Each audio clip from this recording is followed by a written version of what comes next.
जय हिंद साथियों, स्वागत है आप सभी का सत्या एक्सीलेंट यूट्यूब चैनल पे। यदि आप उत्तर प्रदेश के रहने वाले हैं और आईटीआई में एडमिशन लेना चाहते हैं तो फाइनली आईटीआई एडमिशन की तिथि जारी कर दी गई है। तो कब से फॉर्म भरा जाएगा और फॉर्म भरने की अंतिम तिथि क्या है, ये पूरी जानकारी आपको देने वाले इस वीडियो के माध्यम से। तो वीडियो को आप बिल्कुल कंप्लीट देखिएगा। सबसे पहले आपको आना है यहाँ पर scbtup.in की ऑफिशियल वेबसाइट पर।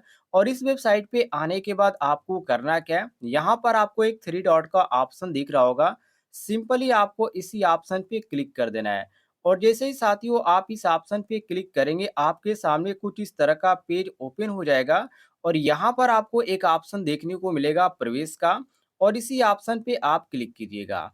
और जैसे आप यहाँ पे क्लिक करेंगे, आपके सामने प्रवेश 2023 और 24 का ऑप्शन देखने को मिलेगा। अब आपको सिंपली इस ऑप्शन पे क्लिक कर देना है। और जैसे ही साथियों आप इस ऑप्शन पे क्लिक करेंगे, आपके सामने कुछ इस तरह का पेज ओपन हो जाएगा, जैसे कि आप स्क्रीन पर देख सकते हैं। अब इसमें आपको करना क्या है साथियों, ध्यान से देखिएगा। इसमें आपको कुछ भी करना नहीं है, आप स्क्रॉल करते हुए आप नीचे जाएंगे तो यहाँ पर इसके बारे में पूरी जानकारी इन्होंने डिटेल में दे रखी है कि आपको कैसे यहाँ पर फॉर्म को अप्लाई करना है। और फॉर्म भरने की जो यहाँ पर प्रक्रिया है वो क्या होने वाली है। और फॉर्म भरते समय आपको किन-किन बातों को ध्यान रखना है। सबसे पहले मैं आपको बता दूँ इसकी तिथि की, कि कब से कब तक ये आपका फॉर्म भरा जाएगा। तो आप यहाँ पर डेट देख सकते हैं, जो कि ऑनलाइन आवेदन प्रारंभ होने की जो तिथि है, वो आपको देखने को मिली है 9/6/2023 से। और ऑनलाइन आवेदन समाप्त होने की जो तिथि है, अर्थात फॉर्म भरने की जो अंतिम तिथि जारी की गई है इनके द्वारा, वो 3/7/2023 रखी गई है। वैसे मैं आपको बता दूं, हर साल जो डेट बढ़ता है उसी के अनुसार ये जो आपका फॉर्म भरा जाएगा वो अगस्त तक फॉर्म भरा जाएगा। लेकिन जो यहाँ पर तिथि जारी की गई उसके अनुसार आप चलिएगा, हो सकता है डेट बढ़ेगा भी या नहीं भी बढ़ सकता है। तो आप ध्यान से और फॉर्म को अप्लाई करना चाहें तो अप्लाई कीजिएगा बहुत ही जल्द। आवेदन यहाँ पर पत्र को प्रिंट करें, ये सभी यहाँ पर प्रक्रिया नीचे दी गई है। तो सबसे पहले आप ये प्रक्रिया देखिए, आवेदन करने से पहले आपको किन बातों को ध्यान रखना है। तो देखिए, सबसे पहले आपको जो यहाँ पर पेमेंट के बारे में इन्होंने जानकारी दे रखी है। यहाँ पर जो छात्र सामान्य और पिछड़ा वर्ग के अंतर्गत आते हैं, 250 रुपये उनका फीस लगेगा। और जो छात्र अनुसूचित जाति या अनुसूचित जनजाति के अंतर्गत आते, उनको 150 रुपये यहाँ पर देना पड़ेगा, ध्यान रखिएगा। नीचे आप आएँगे साथियों, तो यहाँ पर एक चीज़ और भी इन्होंने जानकारी दे रखी है, कि ऑनलाइन जो आवेदन आप करते हैं, उसमें आपको किसी भी तरह की गलती नज़र आती है, आप उसको संशोधन कराना चाहते हैं, तो कैसे संशोधन करा सकते हैं। तो इन्होंने यहाँ पर साफ तौर पे लिखा है कि अभ्यर्थी अपने ऑनलाइन या आवेदन करते समय यदि उसका भुगतान करते हैं और भुगतान करने के बाद आप संशोधन कराना चाहते हैं, तो 48 घंटों के अंदर आप संशोधन करा पाएँगे। ध्यान रखिएगा। इसके बाद साथियों यहाँ पर देखिए, ऑनलाइन आवेदन करें, जो कि यहाँ पर ब्लिंक हो रहा है, इस पे आप क्लिक करेंगे तो ऑनलाइन यहाँ से फॉर्म भरने की प्रक्रिया जो है स्टार्ट हो जाएगी। तो अभी हम आपको फॉर्म भरने की प्रक्रिया नहीं बताएँगे, अगले वीडियो में आपको लेकर आने वाला है, जिसमें आपको जानकारी देने वाला है कि कैसे आप मोबाइल के द्वारा फॉर्म को अप्लाई कर पाएँगे। उससे पहले आप इसके बारे में कुछ जानकारी देख लीजिए। बहुत सारे छात्रों का सवाल होता है कि सर हमने एक ट्रेड सेलेक्ट किया है, हमें किन-किन ट्रेडों में यहाँ पर सेलेक्ट करना चाहिए और यहाँ पर कितने हमको सेलेक्ट करने के लिए मिलते हैं। बहुत सारे छात्र ऐसे जो कि एक यहाँ पर ज़िले को चूज़ नहीं करना चाहते हैं, तो कितने यहाँ पर ज़िले चूज़ करने का ऑप्शन आता है, ये सारी जानकारी यहाँ पर दी गई है। तो आपको यहाँ पर इस ऑप्शन पे क्लिक करना है, आवेदन पत्र भरने की दिशा निर्देश। जैसे आप इस पे आप क्लिक करेंगे, तो आपके सामने एक नया पेज ओपन हो जाएगा, जैसे कि आप स्क्रीन पर देख सकते हैं।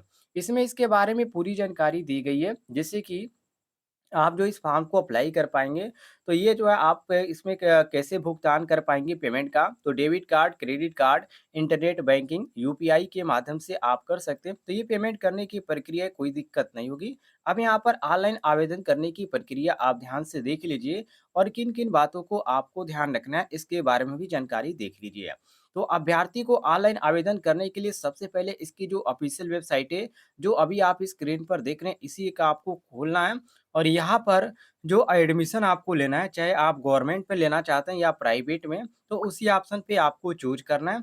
उसके साथ ही अभ्यर्थी को ऑनलाइन आवेदन से पहले आपको एक मोबाइल नंबर रजिस्टर्ड करना पड़ेगा। उस मोबाइल नंबर पे ओटीपी जाएगा और वहाँ पे आपको सत्यापन करना पड़ेगा। तो आप यहाँ पर सबसे पहले आपको एक मोबाइल नंबर की ज़रूरत पड़ेगी और यहाँ पर आपको वेरीफ़ाई करना पड़ेगा।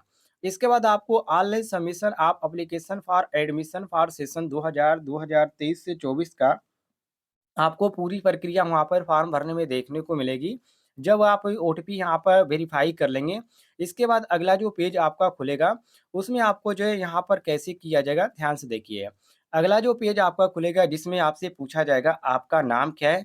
जैसे कि यहाँ पर संदीप कुमार, इसके बाद यहाँ पर आपको हिंदी में लिखना है और यहाँ पर हिंदी में आपको इधर लिखना है और अंग्रेजी में आपको इधर लिखना है। और ध्यान रखिएगा इंग्लिश में यहाँ पर जो है सभी अक्षर जो है आपका कैपिटल लेटर में लिखा गया है। तो इस बात को भी आप ध्यान रखिएगा। इसके बाद पिताजी का नाम लिखना है, इसके बाद यहाँ पर हिंदी में पिताजी का नाम लिखना है। अब ये चीज़ें मैं आपको इसलिए यहाँ पर बता रहा हूँ क्योंकि बहुत सारे छात्र हैं यहाँ पर फॉर्म भरने में थोड़ी भी गलती हो जाती है, तो उनको यहाँ पर बहुत ही ज़्यादा इंतज़ार करना पड़ता है, यदि वो ध्यान नहीं देते हैं। यदि आप आवेदन करने के तत्पश्चात आपको जानकारी मिल जाती है कि हमारे आवेदन में गलती है, तो 48 घंटे के अंदर आप संशोधन तो करा सकते हैं। लेकिन यदि 48 घंटे से ज़्यादा हो जाता है, तो आपको झेलना पड़ सकता है।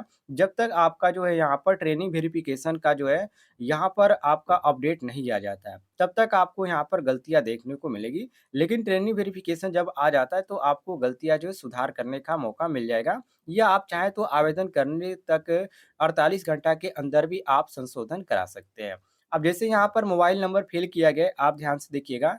इसी में आपको यहाँ पर मोबाइल नंबर फ़िल करना है, ऊपर जो प्रक्रिया फ़ॉर्म भरने की वो भरने के बाद और ओटीपी आप यहाँ पर जैसे क्लिक करेंगे, तो आपके मोबाइल नंबर पे एक ओटीपी जाएगा। उसी ओटीपी को आपको फ़िल करना है और जैसे कि आप यहाँ पर देखिए, यहाँ पर एक ऑप्शन आपको देखने को मिल रहा है ओटीपी का, तो आपके जो मोबाइल नंबर पे ओटीपी गया, उस पे आपको वेरीफ़ाई करना है और यहाँ पर आपको सत्यापन कर लेना है।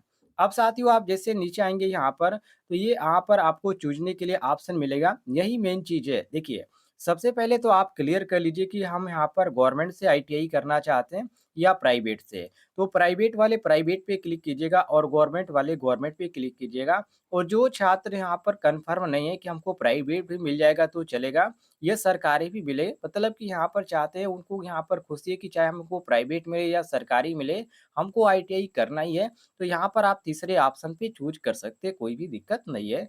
आपको यहाँ पर ज़्यादातर गवर्नमेंट कॉलेज में मिल जाता है, कभी-कभी ऐसा देखने को मिलता है। लेकिन प्राइवेट कॉलेज आपका निश्चित है, जो भी आप कॉलेज चूज़ करेंगे वो को आपको कॉलेज मिल जाएगा। नीचे आप आएँगे साथियों तो यहाँ पर कुछ इसके बारे में दिशा निर्देश दिया गया है कि पिताजी का नाम आपको कैसे लिखना है, कैपिटल लेटर में और हिंदी में, ये सभी प्रक्रिया इन्होंने दे रखी है। तो आप इसको ध्यान से पढ़ लीजिएगा। इस वेबसाइट का लिंक मैं आपको दे दूँगा इस वीडियो के डिस्क्रिप्शन बॉक्स में। इसके बाद यहाँ पर जनपद चुनने की बात आती है, तो उसमें लिखा गया है कि अभ्यर्थी उत्तर प्रदेश राज्य के जिस जनपद का मूल निवासी है, उसका चयन करें। और यहाँ पर ध्यान रखिएगा, मतलब कि आप उत्तर प्रदेश के रहने और जिस ज़िले में आप रहने वाले हैं, उस ज़िलों को आप चूज़ कीजिएगा। ये सभी यहाँ पर प्रक्रिया इन्होंने बता रखी है।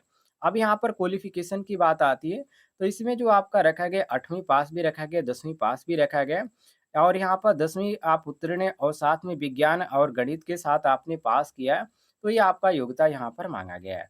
इसमें आप अप्लाई करने का प्रोसेस आपको देखने को मिल जाता है। नीचे आप आएँगे साथियों तो यहाँ पर कुछ इसकी गाइडलाइन भी दी गई है, जिसमें आप इसको पढ़ना चाहें तो पढ़ लीजिएगा, अन्यथा आप छोड़ दीजिएगा क्योंकि फॉर्म भरते समय यही सभी आपको प्रक्रिया को देखने की ज़रूरत मिलेगी यदि कोई भी कन्फ्यूजन होता है तो। इसके बाद आवेदन पत्र भरने के दिशा निर्देश है, आप इसको भी पढ़ना चाहें तो पढ़ लीजिएगा क्योंकि ये इम्पोर्टेंट है, जो भी जानकारी यहाँ पर दी गई है।